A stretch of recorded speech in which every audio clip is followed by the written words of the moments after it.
രാവിലെ കഴിച്ച 13 ഇഡ്ഡലി സാമ്പാർ കഴിച്ചാണ്.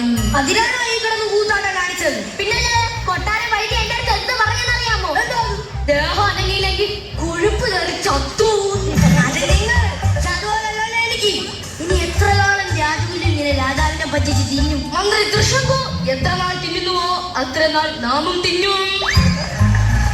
അയ്യോ രാജാവ് വരുന്നുണ്ട്.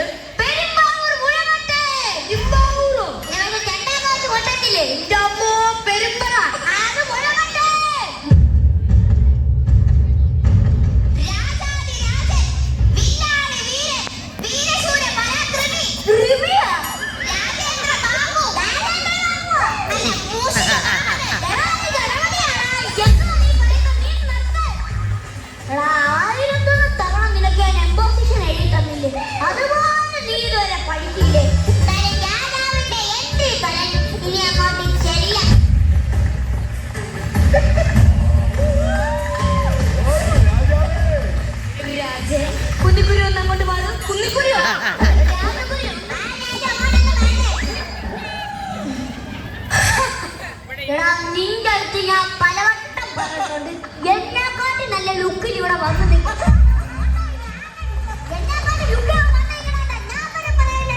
ഇവിടുത്തെ രാജാവെന്ന് ഞാൻ മന്ത്രിയാണ്. ഇങ്ങനത്തെ കോലത്തിൽ ഇവിടെ കണ്ടുപോയി. ക്ഷമിക്കണം ക്ഷമിക്കണം. എന്നാ പിന്നെ നീ എല്ലാം ഉണ്ടാക്കി ഞാൻ പോവാ. പിന്നെ എല്ലാ കാര്യങ്ങളും നമ്മളെ കൊണ്ടാണല്ലോ രാജൻ ചെയ്യിപ്പിച്ചാണ്. ചില കാര്യങ്ങൾ നാമും ചെയ്യും. ഒരു ചിരിയും കൂടെ തിരിച്ചാലിനെ മൂക്കുകൊണ്ട് പെരുവരലിൽ തൊട്ടായില്ല. തിരിച്ചു വേറെ ഞങ്ങൾ ചെയ്തപ്പോ ഈ സാധനം ഒന്ന് കേറി.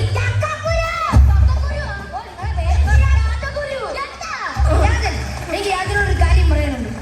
കഴിഞ്ഞ യുദ്ധത്തിന് നമ്മളെല്ലാവരും വടക്ക് നിന്ന് യുദ്ധം ചെയ്തുകൊണ്ടിരുന്നപ്പോ രാജൻ മാത്രം എന്താണ് തെക്ക് ചെന്നിട്ട് ആരുമില്ലാത്തടത്ത് വാൾ വീശിക്കൊണ്ടിരുന്നത്? നിനക്ക് ഗത കൊണ്ട് തലക്കടിയിട്ടില്ലോ? ഇല്ല.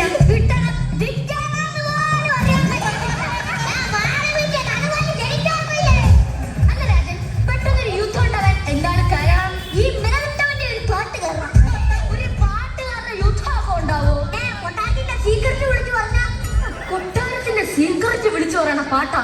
അതായത് പാട്ട് പാട്ടൊന്ന് പാടും. എന്റെ രാജകൊട്ടാരത്തിന് മതിലുകളില്ല.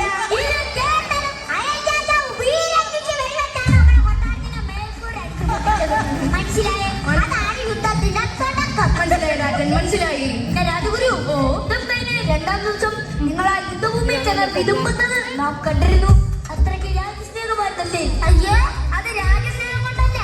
യുദ്ധത്തിന്റെ അത് ഞാൻ ചോറ് കൊണ്ടുപോയ എന്റെ ചോറ്റ് മാത്രം ഞാൻ അവിടെ എവിടെയോ വെച്ച് മറന്നു വെച്ചിട്ടാ പോന്ന്. എന്റെ പെണ്ണുമ്പിള്ള എന്നെ വിളിച്ചത് അതൊക്കെ എടുക്കാൻ വേണ്ടി ഞാൻ പോയതാ. എന്റെ ആനയ്ക്ക് കൊണ്ട് അപ്പൊ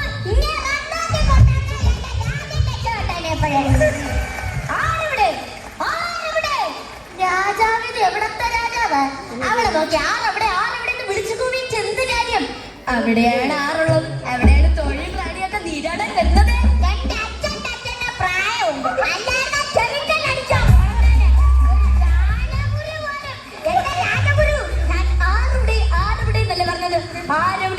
ആരെവിടെ എന്നാണ് നാം പറഞ്ഞത്. അതിനിവിടെ ആരിയിരിക്കും?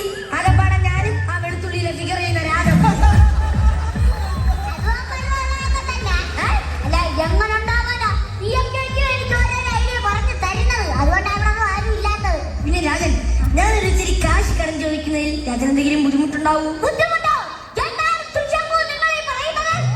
മൂന്നിന് മറക്കത്തിലും എന്റെ കൂടെ എന്റെ മന്ത്രി എന്നോട് ഇച്ചിരി കാശ് കടം ചോദിച്ചാൽ എനിക്കത് ബുദ്ധിമുട്ടാകുമോ? അസംഭവ്യം, അസംഭവ്യം. രാജൻ, എനിക്ക് ഒരു ഇച്ചിരി കാശ് തരൂ. 10 പൈസ ഉണ്ടാക്കില്ല. ഒരു ബുദ്ധിമുട്ടും ഇല്ലെന്ന് പറഞ്ഞു. ചോദിക്കുന്നതിന് ബുദ്ധിമുട്ടില്ല. പള്ളി വരെ പടയത്തില്ല. ക്ഷമിക്കണം രാജൻ. മന്ത്രി, നിങ്ങളെ ഞാനൊരു മന്ത്രിയായിട്ടല്ലേ കാണുന്നത്. പിന്നെ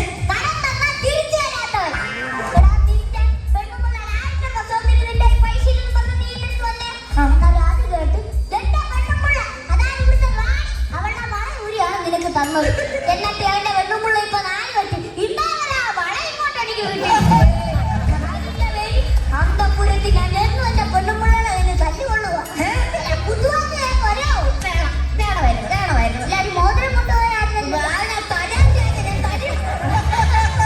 രാജൻ, നമ്മളെ പുതിയ കൊട്ടാരത്തിന്റെ പണിയൊക്കെ കഴിഞ്ഞു. നീ ടൈൽസും കൂടെ ഇട്ടാ മതി. ടൈൽസ് വേണ്ട, നമ്മുടെ പിതാവിന് വാഴത്തിനകത്ത് അസുഖമുണ്ട്, അതുകൊണ്ട് റെഡ് ഓക്സൈഡ് ഇട്ടാൽ മതി. മതി. രാജന്റെ കൽപ്പന പോലെ റെഡ് ഓക്സൈഡ് എങ്കിൽ റെഡ് ഓക്സൈഡ്. പിന്നെ ഈ റെഡ് ഓക്സൈഡ് ഏത് കളർ അടിക്കണം?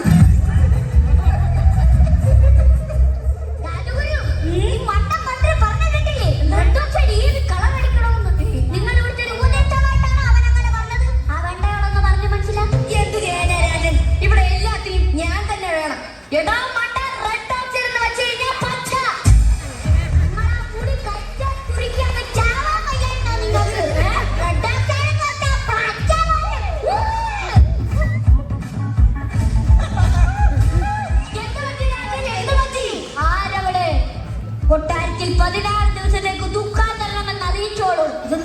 ഇയാൾക്കെല്ലാം കൂടെ ഉള്ളത് മന്ദത്തരം കണ്ടി ജീവിക്കുന്നതിനാണ് നല്ലത്. കൊട്ടാരത്തിൽ പുതിയ നിയമം വരാൻ പോവാ. അതെങ്ങനെ ശരിയാവും? അതെങ്ങനെ തിരുവനന്തപുരം സമ്മതിക്കും? അല്ല, തിരുവനന്തപുരത്തോടെ നിയമം ഇങ്ങോട്ട് കൊണ്ടുവരണം.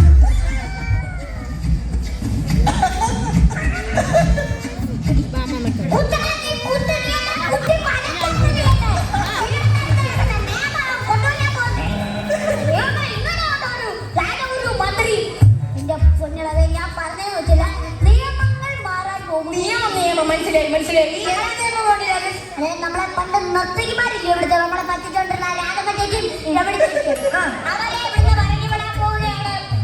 രാധമ്മയെ പറഞ്ഞു വിടണോ? രാധമ്മ നന്നായിട്ട് നൃത്തം കളിക്കും. എന്റെ കൊട്ടാരത്തിൽ നെനഞ്ഞാന്ന് വന്ന് ഡാൻസ് കളിച്ച് ചെയ്യുന്നു പറഞ്ഞതും മുട്ടനെ ചെറുട്ട് താഴെ. അതുകൊണ്ട് നമ്മൾ പുതിയ അവരെ പറഞ്ഞിട്ട് പുതിയ പുതിയ നർത്തകിമാരെ കൊണ്ടുവരാൻ പോകുന്നു. അത് നല്ല കാര്യം അച്ഛൻ. പ്രത്യേകമായിട്ട് വരുമല്ല, നമുക്കൊന്ന് സന്തോഷമായിട്ട് പറഞ്ഞോണ്ടിരിക്കട്ടെ. അവര് വന്നു കഴിഞ്ഞാൽ എനിക്ക് ഡാൻസ് കാണാൻ തോന്നുമ്പോ ഞാൻ ഒറ്റ ഇരുന്ന് കാണും. അവരെ പറഞ്ഞു അപ്പൊ പിന്നെ ഓഡീഷൻ നമുക്ക് ആരംഭിക്കാം. ഓഡീഷൻ തുടങ്ങാൻ വരട്ടെ. അയ്യോ രാജൻ, അതിന് നീണ്ടടാ പേടിക്കണ്ട, ഞാനല്ലേ പേടിക്കണ്ടേ.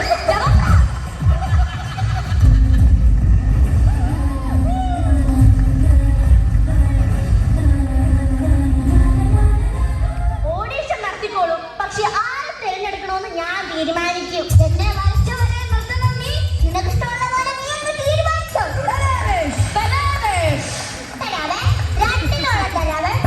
ഞാനിവിടെ ഗ്ലാസ് തുടക്കാൻ നിൽക്കുവല്ല. ഞാനാണ് രാജാവ്. ഇതൊക്കെ ഞാൻ പറയേണ്ടതാണ്. എന്നാ ഓഡിഷൻ ചെയ്യാനുള്ള ആളെ വിരിക്കുള്ളൂ. Rajan, please note. ആദ്യമായി വരാൻ പോകുന്നത് കണ്ണൂരിന്റെ സുന്ദരി ത്രിഭുവതി, വയസ്സ് 20.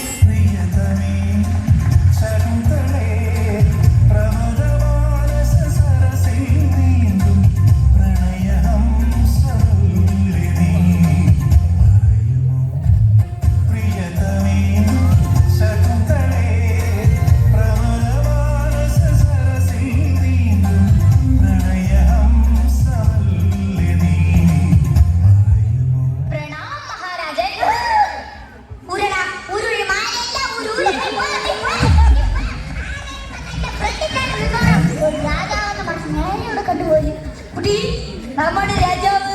പ്രണാമം മഹാരാജൻ. കുട്ടിയുടെ നൃത്തം നല്ലതായിരുന്നു. നന്ദി മഹാരാജൻ. മനോഹരമായിരുന്നു. മനോഹരം ഒന്നിങ്ങോട്ട് വരാം. എന്താണ് രാജൻ? ഈ കഴുത്തിന് മേളിൽ ഉപയോഗശൂന്യമായി തല വേണോ? വേണം രാജൻ, വേണം. ഞാൻ ഇവിടെ തേങ്ങ ഉപയോഗിക്കാൻ നിൽക്കുവല്ല, മനസ്സിലായല്ലോ. അപ്പൊ ഞാൻ പറഞ്ഞോളാം. ശരി രാജൻ. കുട്ടിയുടെ പേരെന്താണ്? എന്റെ പേര് ത്രിഭുവതി എന്നാണ്. ഇനി മുതൽ ഇവിടുത്തെ എല്ലാ കാര്യത്തിലും മുൻപിലുണ്ടാവണം. പിന്നെ ഞാനും ഉണ്ടാവും. മുമ്പ് അങ്ങനെ അടുത്ത് പറഞ്ഞത് നിന്നെ കൂടെ ബാധകമാ, മനസ്സിലായത്? അല്ല കുട്ടി, കുട്ടി കല്യാണം കഴിക്കണം. അതെ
നൃത്തം നല്ലതായിരുന്നു.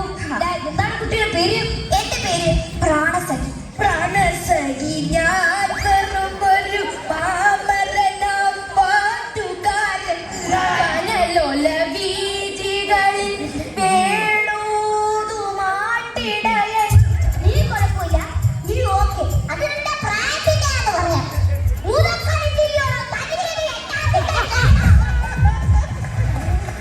പിന്നെ ഈ രണ്ട് നർത്തകിമാരും ഇവിടെ ഫിക്സ് ചെയ്യാൻ വരട്ടെ. എനിക്കൊരു കാര്യം തീരുമാനിക്കാനുണ്ട്. എന്താണ് മമതയുടെ തീരുമാനം?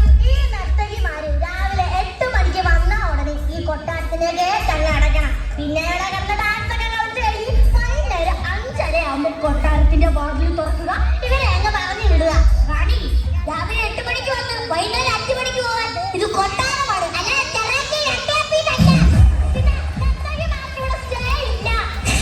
അതൊക്കെ ചെറിയ കാര്യം. ഇതൊക്കെ എന്തിനാണ് ഇങ്ങനെ വിഷമിക്കുന്ന റാണി? എന്റെ മുറി അവിടെ ഒഴിഞ്ഞു കിടക്കുവല്ലേ? നമ്മുടെ മന്ത്രിയുടെ മുറി ഒഴിഞ്ഞു കിടക്കുവാണല്ലോ. അപ്പൊ മന്ത്രി രാജഗുരുവിന്റെ മുറി കിടക്കും. ഇവർ രണ്ടുപേരും മന്ത്രിയുടെ മുറിയിൽ കിടക്കും. ഇതിനെക്കാട്ടുന്നല്ല ഞാനെന്തെങ്കിലും പൂണപ്പട്ടിയെ കൂട്ടിപ്പോയി കിടക്കണേ. എന്തുകൊണ്ട് നിങ്ങൾ പറയുന്നത്? സത്യമല്ലേ രാജൻ പറഞ്ഞു? എന്തായാലും നിങ്ങൾ വന്ന സ്ഥിതിക്ക് നിങ്ങൾ റാണിയുമായിട്ട് മത്സരം നടത്തും. നമുക്കൊന്ന് കാണാൻ തോന്നുന്നു.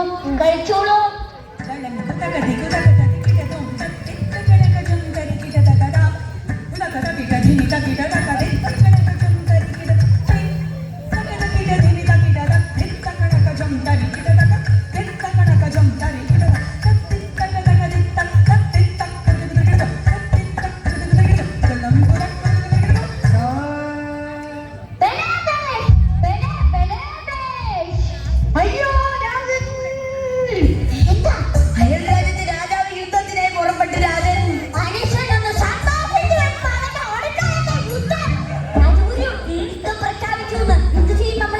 രാജൻ, ഞാൻ ആലോചിച്ചിട്ട് ഒരു വഴിയെ കാണുന്നുള്ളൂ. വഴി വല്ലവന്റെ പെട്ടുകൊണ്ട് ചാവുന്നതിനെക്കാട്ടിലും ഭേദം രാജൻ നേരത്തെ പറഞ്ഞതുപോലെ സ്വയം കുത്തിയങ്ങ് ചാവും.